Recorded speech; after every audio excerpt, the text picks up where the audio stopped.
Hello, and welcome to the latest episode of Session Share, the Coaches Podcast. My name's Craig Birtwistle, and I'm excited to have Cole Wild on the podcast today. Cole has his BA with honours in football coaching and management. He's an FA coach developer and an FA talent reporter on the Women's Pathway, and is a published author. Some great stuff there, Cole. How are you doing today? Hi, Craig. Yeah, really good. Thanks. Thank you for having me on. Looking forward to our chat today. Fantastic. Cole, tell us a little bit about your background. What got you interested in football? So in terms of just growing up as a kid, first of all, like most of us do, so just joining my local grassroots team and just playing there, no level at all. So not good enough to play any decent level whatsoever. Just the local team and the school team.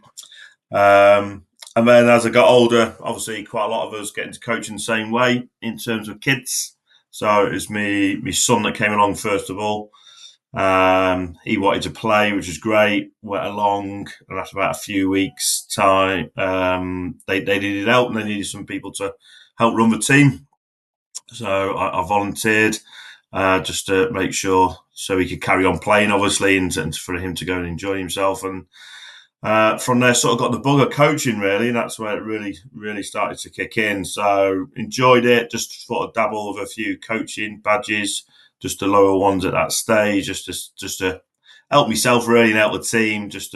I like to, if I'm going to do something, like a lot of people, I want to try and do my best that I possibly can at it. And then found that I was all right at it, and I was doing pretty well, and got more and more interested. So then just took the plunge really, and left my job, went and did a degree at university to get some more knowledge around it. Go and do part-time football coaching and all that type of stuff, and just sort of moved my way through it all, and just picked up other jobs, and then eventually got into a bit of teaching as well, which quite a lot of coaches do, because it's very similar, obviously. And then finally, I've sort of landed myself at a university now where I'm lucky enough to be like a coach educator, a lecturer on it, and run football courses there for the university, and helping young coaches start their journey, and do the same with the FA in terms of delivering their coaching badges. And throughout that time, I've just picked up different coaching experiences at different levels in terms of the male and the female game, grassroots, young kids, especially like under 10s, under 12s, that's sort of the area I like to work in, all the way up to adults. So, just been really lucky in my journey. Got into it late, coaching wise, not until just short of 30, but been able just to work me way through, work hard like we all do, and I've been very lucky. It's one of those, isn't it? Sometimes you just right time, right place, and all that type of stuff, and I've managed to get myself into some really good opportunities. So yeah, that's about it, really. Fantastic. One thing that really interested me about what you said was the fact that on my personal coaching journey, I was like 18 when I started coaching, mainly due to the fact that there was no more playing opportunities for me. Still kept doing like the local pickup soccer and stuff like that, or football in the case. And but then got the opportunity to start coaching. What was really interesting about what you just said there, though, was that kids came first, and you started coaching through your love of the game and obviously the love of your kids, giving them the opportunities that you could give them. It must have been a very difficult conversation to have when you already have kids to give up a regular job and go into coaching full time. What motivated you to make that switch, if you will? Yeah, it was first of all a very difficult decision to make, and it was I couldn't have done it without the support of my family whatsoever. So again, very I mentioned it a few times, I was very lucky on that side. I think sort of the sort of lifestyle and sort of balance. I was in a job that I'd been doing for about 10, 12 years, and I just really didn't like my job. If I'm honest, it was something I got up in the morning, I dreaded going to work, but obviously I had to go, mortgage and so forth. But I think it's just you start doing it, and I'm sure lots of people listening to this will know what I'm talking about. You just absolutely get the bug for it, and even though it was only volunteering, I'm only doing probably an hour's coaching a week and games at the weekend. I was almost spending more time doing that in terms of planning and everything and getting everything ready than I was concentrating on the actual job, because it was just something that I really found interesting. And obviously with your child involved in it as well, then you put a lot more effort into it. And I think it was when I realised, I think once I just pushed myself a little bit just to get through what was the level 2 at the time in terms of my coaching qualifications. And after that course, I sort of thought, I realised I was all right at it in terms of what I was doing, and I noticed a couple of skills that I could transfer from my job and other days' life, and I started putting to my coaching. So I started doing a little bit of extra stuff while I was still doing my full-time job, just to see how it went. So at the time, Manchester United were running a lot of extra community stuff in terms of working in holiday camps, and you can go abroad and do some coaching sessions for them.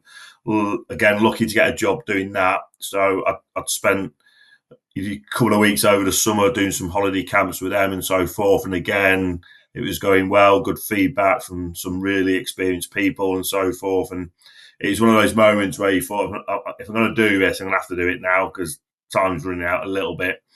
So I just took the plunge again, but again, loads of graft, hard work.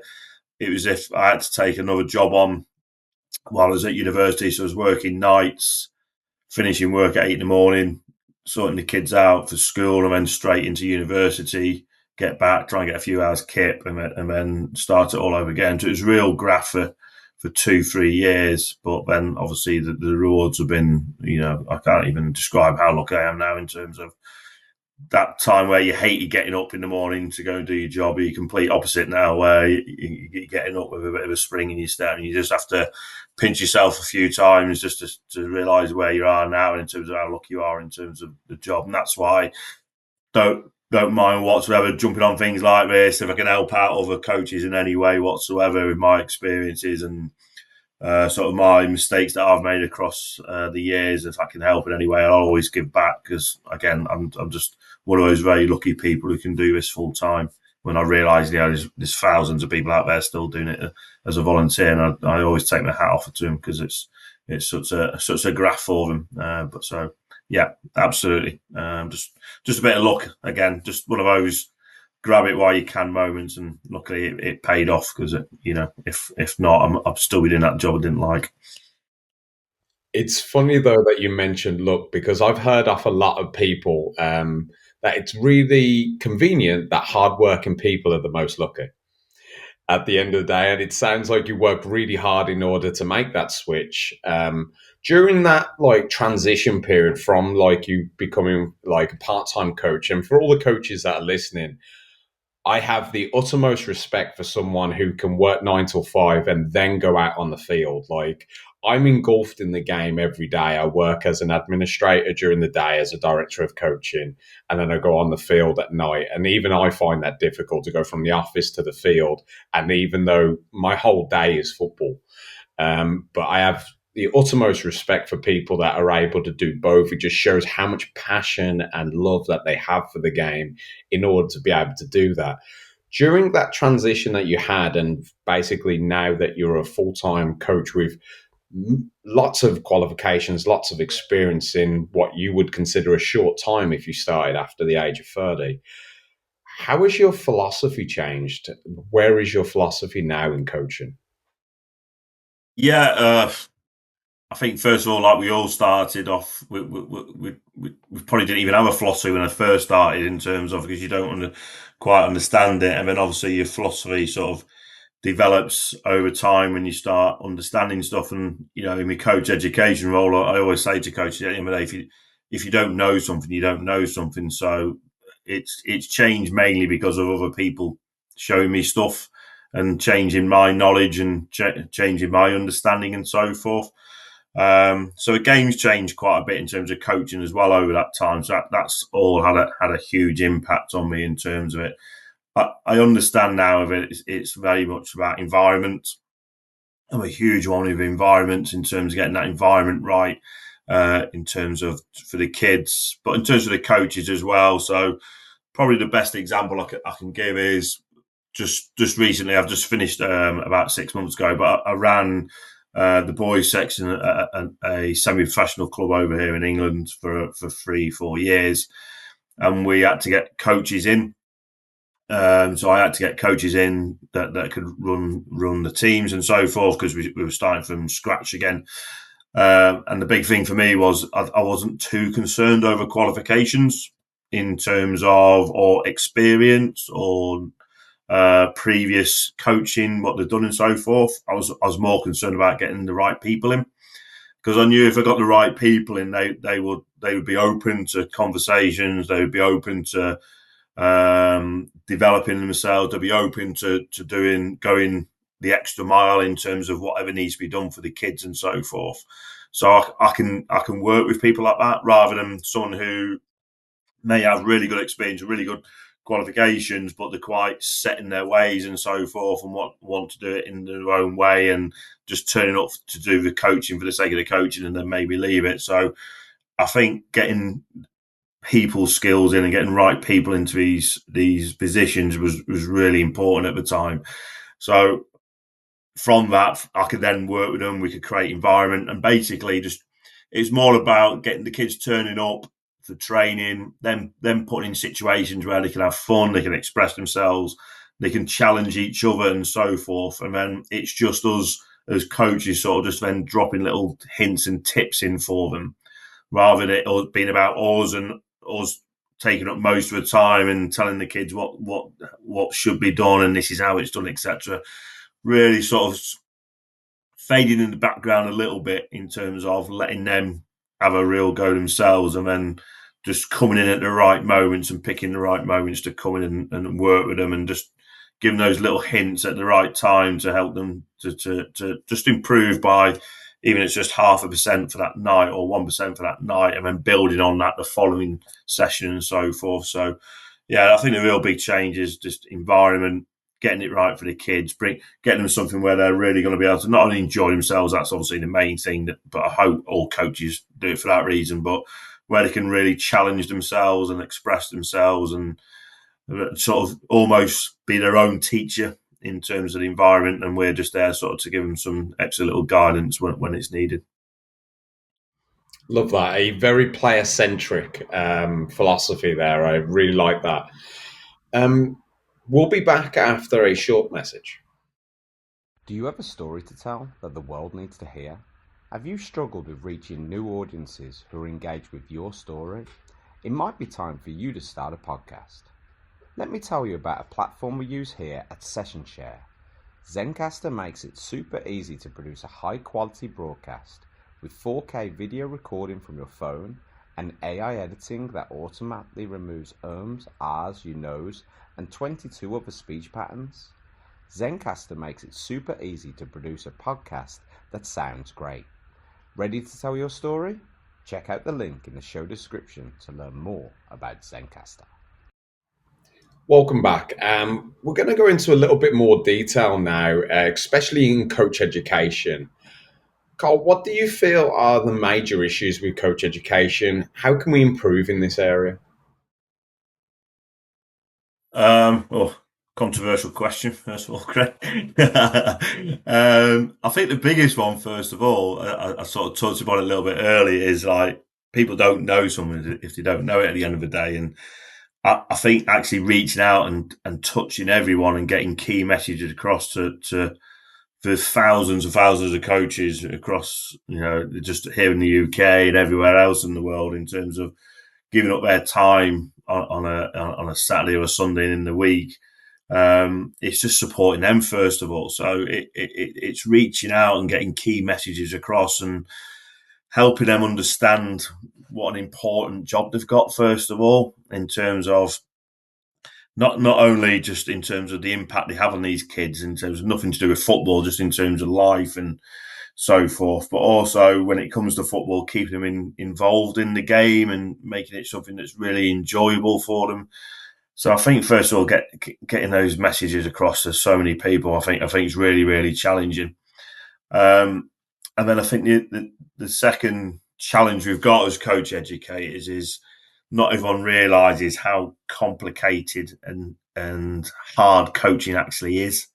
It looks very straightforward in terms of putting on some practices and then putting the kids into a game and so forth. But when we really start delving into it, into not only the game of football itself, which is quite a simple game, but at the same time quite complicated as well, but in terms of actually working with small children and so forth, it's really, really challenging. And again, we sort of forget about, I always talk about coaching and education being obviously very similar. It is in terms of coaching and teaching is very, very similar. So if we think about teaching, my daughter's going through her teacher education at the moment at university. So she's on a 3-year degree to understand how it is that to actually teach children. But we're probably then asking somebody else to volunteer and work with kids and coach them and give them no training whatsoever, maybe apart from like a few hours training if it's online or something, but then expect them to be able to behave in the same way as a teacher would and understand the needs of the kids and so forth. So I think when you look at it, and I know obviously it's not we won't be able to replicate that in the slightest, but you can see the massive difference. I know one's a career and she's doing that, but obviously a lot of the people are volunteers, but they've got to have further support in terms of not just understanding the game of football. It's more about understanding the kids, and I think that's the biggest challenge we have sometimes, that a lot of coaches forget the kids and they forget what they were like. And I touched on it a lot in terms of people shouldn't be surprised when kids start messing about as kids, because they are kids. What else do you expect them to do? They're there, they're turning up, they're excited, they want to play football and so forth. And if we don't get it quite right in terms of putting in a practice, it's boring where we stood around and waiting a turn, or the coach is talking for 10 minutes and we're not doing anything. Then all of a sudden, why are they messing about and why are they misbehaving? Then it's just tiny little things like that. I think we need to help coaches more, but at the same time, we need coaches to be engaged in that as well, and they need to, again, which is, I fully understand, like they're giving up the time, which is fantastic, and the volunteering and the putting these practices on for these kids and so forth. But I think, again, just understanding the responsibility they've got, and therefore just doing a little bit extra outside of it in terms of their own education, in terms of understanding how they can work with players a little bit better by understanding their needs and so forth. And then in turn, you put that little bit of hard work in, the next 7-8 years when you work with these kids is a lot easier, because you're putting in strategies and you're understanding what they want. It just makes your life a lot easier and a lot smoother as well in terms of stress and so forth. So I think the key challenge, like I say, getting messages across to so many coaches, but then also trying to get them to understand the complexity that coaching actually is, and the challenges that you face when, especially when you're working with these small children.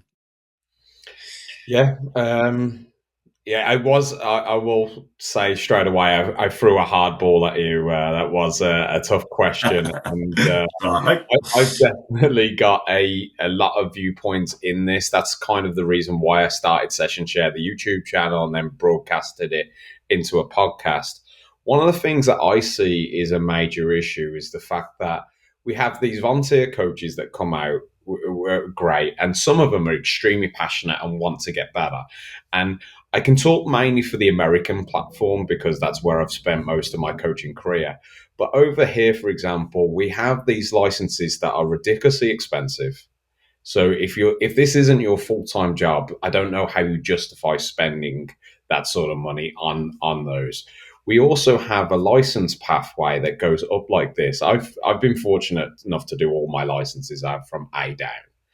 But like when you're doing the A license, for example, you're only coaching 16 to 18-year-olds or adult, basically, right? So there's a ceiling on every person who does a younger age group. So like, for example, if you're teaching a U9 team and only a U9 team, you realistically can't do any more licenses once you get past the D license. But as you know, coaching an 8-year-old team has its own challenges, and you don't want to if you coach an 8-year-old team for 10 years, you don't want to be doing the same exercises for 10 years. You don't want to be doing the same way of coaching for 10 years. There's no way to progress and power them forward. So that for me is like the biggest difficulty is it's how can we get coaches like yourself, like me, like other one, to help these volunteers, or not even volunteer, but lower level coaches that need that experience for lesser money? And what sort of things are you doing out there as a coach educator and the people you work with to get into like all the different clubs in and around England, for example? Yeah, I mean, I'm involved in a few things at the moment. So again, if for people who are on Twitter or X as it's called at the moment, I'm working with a few other lads on there with something called the Sunday Share Festival. So we're involved in that, which again is just trying to connect coaches and in terms of getting ideas across in terms of different practices or different strategies they use within their coaching. So first of all, we do that. I've personally wrote a couple of books as well, which I like to think are good resources in terms of just supporting coaches. I've got another one coming out next month as well. So again, hopefully that the ones who want to improve and develop and so forth use resources such as that. And then obviously in my main role in terms of the FA, obviously I deliver on the B and the C licenses, but this year we've started putting in some extra stuff, which has been really good. So we're doing some extra CPD events across. So I work in what we classify as a county in the UK. So I work in Cheshire here in England, and we're putting on probably at the moment it's working out around about 2 a month at the moment across the whole county in terms of these CPD events, free of charge for any coach to come along, different topics. So we give sort of a library of topics out to the local clubs. They can then choose which one they like the look of in terms of or what they feel is needed for their particular club. So, for instance, we've got one around creating a philosophy for a club.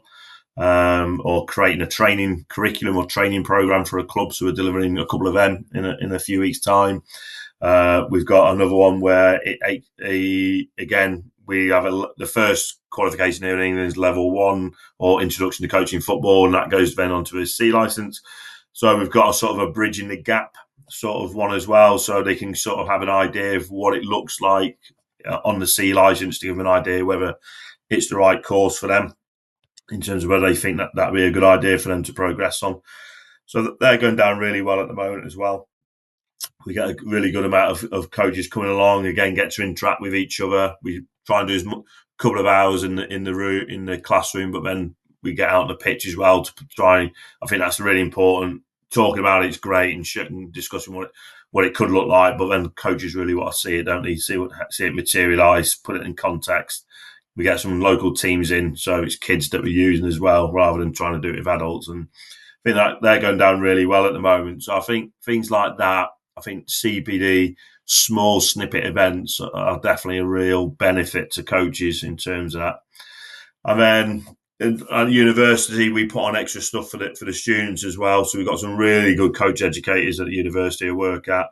So again, we're sort of noticing that probably here in England over the last 10 years, the coaching qualifications have changed dramatically. So like I mentioned that level 1, I think previously, testing the old memory now, it was something like a 6-day course and it was all on the pitch and but it's in the classroom. It's now completely online.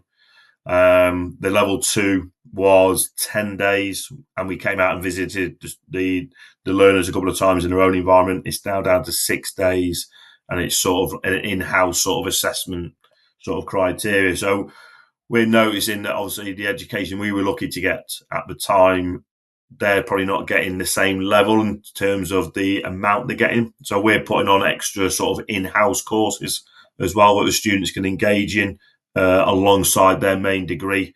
Again, for the ones, and again, it's the ones who are really eager, really keen. They come along just to get more knowledge, more time on the pitch because it's key in terms of improving as a coach. I think that's the main place we're going to improve. So we'd like to think we're doing as much, not probably as much as we can, but hopefully we're doing quite a lot there in terms of just trying to help and support coaches as much as we can, and hopefully we're getting plenty of buying into that and getting involved in it. Excellent. You mentioned there as well about that you've got a book coming out.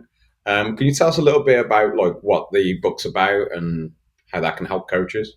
Yeah, so again, I touched on it before, but I'm in a really lucky situation at the university I work at where we've got a real good pool of talent in terms of coaches and coach educators. And it came around about a chat this one day during a meeting that a lot of we keep asking our students to go away and read up on certain things. And then we're sort of thinking, well, they're asking what in particular, what books and what resources. And then we're sort of scratching our heads ourselves thinking there's nothing really out there in terms of helping them. So we thought probably the best way to do it and to resolve it is to write our own one. I've edited the book, but then we've got loads of really good contributions from different coach educators and different coaches around their different backgrounds. So we've sectioned the books off into different sort of elements of coaching. So we've got a section around, for instance, coaching with different age groups. So in this country, a number of other countries, they're sort of split into sort of foundation phase, youth development phase, and professional development phase. So sort of foundation, anything up to 12-year-olds, then 12 to 16. So we've sort of done a section on each one of what type of coaching maybe should take place, and we put practices in there and linking it back to theory. And then we've got some stuff around creating the right environment, so coaching philosophy and so forth, another section. Then we got other bits around the add-ons to coaching, so some stuff around individual development, using performance analysts to support coaching, and then sort of coaching, sort of self-development as a coach, there's stuff around mentoring and coach education and self-reflection and that type of stuff in the book as well. So lots of theory in there. So again, it's aimed towards, first of all, our students. So there's some real good studies that we refer back to. But then the main thing is that we wanted to do is then put it onto the actual pitch. So this is what the academics say you should do and so forth. And well, hold on, what does that actually look like? So then we've gone and produced sort of practices and curriculums and so forth that the reader then can see how it actually looks and visualizes in terms of day-to-day coaching. So yeah, it's out next month. So really excited about that. And hopefully, again, anyone who's interested in that type of stuff can grab a copy, and hopefully it supports coaches in a different way in terms of some of the other stuff that's out there. Fantastic. And what we'll do for our listeners who are interested in looking at Carl's book, that we'll leave the information in the description and the podcast. And I'll Brilliant. also, Thanks, great. yeah, no problem. And all the details for Carl as well, that you could reach out and follow him on X, for example. Carl, we're just going to take a short break and we'll be right back. Do you need fresh ideas for your football, soccer training? Then follow Session Share on YouTube and X. Our handles can be found in the show description. Session Share, for coaches, by coaches. Welcome back. We've just been having a great chat, Carl and I. He's been talking to us about a lot of the things he's doing that sounds fantastic with the FI and in England, helping coaches out. In order to help coaches out, Carl, what advice would you give, or have you been given, that has helped you in your career? Yeah, I think some of the obvious ones, first of all, I know it sounds mad, and I'm sorry everyone here, is just to get us a bit of spend time on the pitch. There's no greater experience and no greater sort of coaching tool to help you than just to get as many hours as you can on the pitch. But putting yourself in different situations within that, so not just keep coaching the same age group and the same group. Get yourself out of your comfort zone. Go. Be uncomfortable. And you'll learn a lot. So if again you're used, when I first started off, I always sort of coached the young ones, so under 8s, 9s, 10 years old. But eventually I knew I need to go and sort of go work with the older players and the bigger formats of the game, and that was really difficult. Really difficult for me to begin with. Again, just because I hadn't played the game to any particular level, as I mentioned. So just really, when you start looking to find details into what actually goes on, it sort of opens your mind a little bit and your eyes. So getting on the pitch and getting into uncomfortable situations. And then I think the other bit for me is a massive one for me is spending more time planning. I think it's very underrated in terms of actually planning and when you actually plan and so forth, and how much time you spend planning. So again, just going back to that role I had a couple of years ago, I try to get key messages across to the coaches working with to plan well in advance. Because if it always takes half an hour to an hour to plan where it is, then I'm trying to get them to understand that maybe that hour is not probably the night before the session. If we can get ahead of ourselves, but there's no reason we can't plan a session 2-3 weeks away in terms of in advance, and then we can spend time to come back to it and look over it and so forth. And especially when you work with the young ones, there's no reason why you can't actually plan all your sessions before the season even starts, because what we shouldn't be doing is reacting to what's happening on the pitch. Obviously, we can still tweak stuff and so forth in terms of if as a group they're really struggling with certain aspects of their development or the game, and we can tweak it, but very much into long-term play development. So basically just giving them everything that they need over the season. It doesn't matter what's happening on the pitch in terms of games and everything. They need to learn certain aspects of the game at a certain age, and therefore we can sort of plan that one in advance. So but then looking at the real fine details in terms of what those sessions look like. So we talk about a lot with the students and coach learners and so forth around thinking about the before, the during, the after when we're putting on practices, because usually we think a lot about the during. So if I usually use the example of like the real basic 1-versus-1 practice where the defender passes the ball to the attacker and the attacker tries to dribble past the defender and sort of stop it on the line and so forth. So that's many. So we're looking at many of the during then while we're actually doing the dribbling. But if we look at the before and after the dribble, that doesn't look very realistic. So how often does a defender pass the ball to the attacker, and the angle in which the pass comes in, what the defender can't do, they can't start pressing as the ball's actually being played because they're being the person who's playing the ball, so as the before. So we might need to put a server in, and then the server plays it from an angle and a distance that realistic to what it would look like in a game. And then we look at the after. So if you beat a defender, do we ever stop it on a line in a game of football?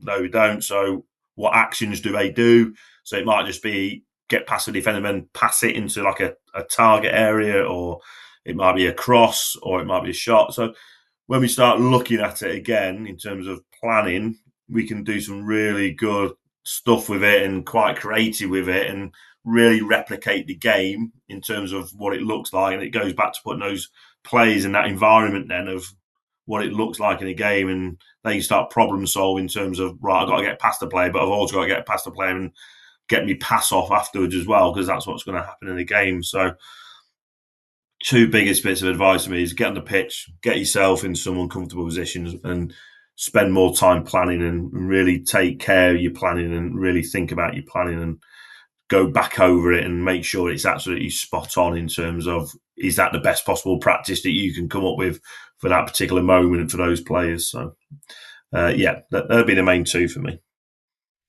That's fantastic advice. One of the things that I took from that, which I thought was really, really important for coaches, and I want to highlight a little bit more, is when I'm planning a session, I look at the whole pitch first.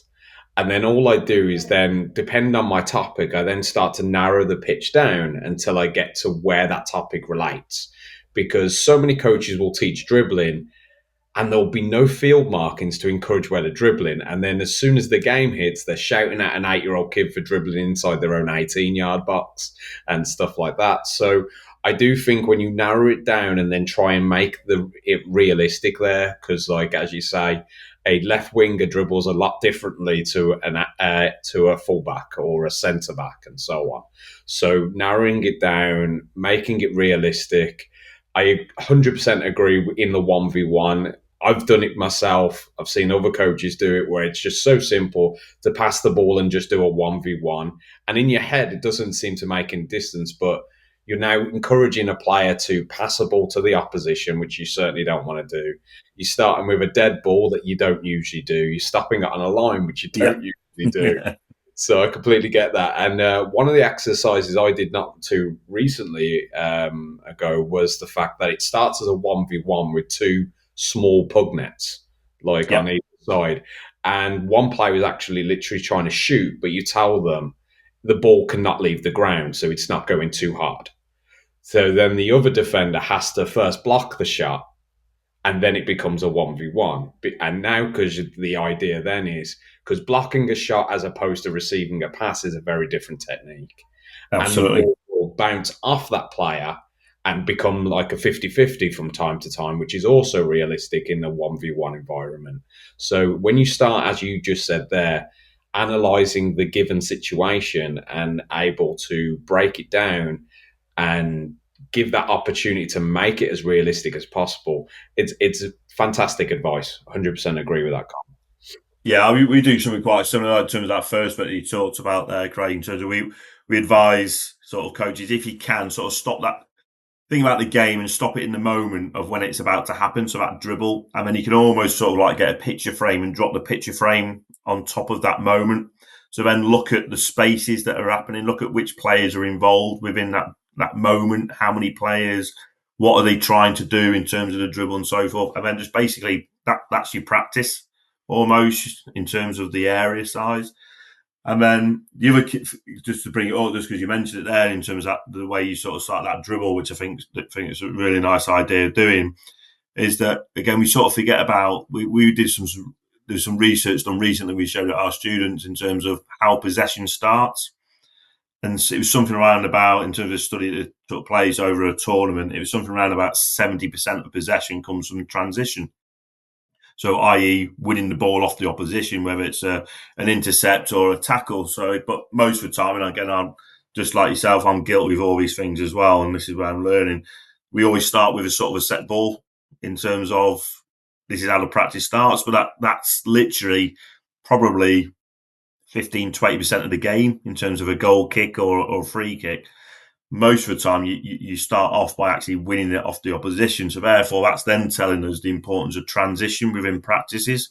So we've got to make sure we incorporate transition as much as we possibly can.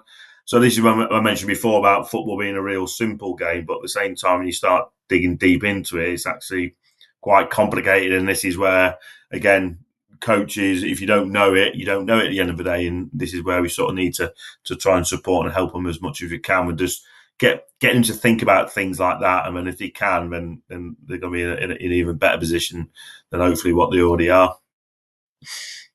Fantastic.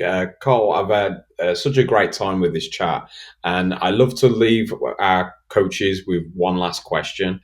And this kind of gives us a bit of an insight into the person behind the coach. So, Cole, what's your favorite moment in sports? It can be anything, as a player, a fan, a coach. I think it's probably as a coach. I remember sort of in the early journey, in terms of I was working with a girls' team, and it was an under-10s team, and it was just over in England at the time, in terms of when girls' football was really getting promoted, and it was they were giving licenses out to these professional clubs and so forth. So I'd done a year of it, and it was in my second year at a certain club, and we were struggling massively in terms of I don't think the girls had won a game all season, and we'd gone over to do a tournament somewhere, and I can't remember what it was, and some of the other coaches couldn't make it, so I was asked to go and work with another group.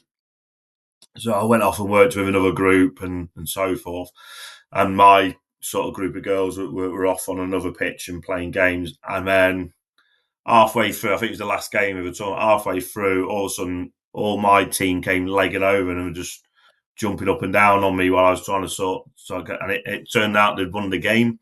Oh, And obviously, which they hadn't done all season, it must have been down to me because I was off on the other bit.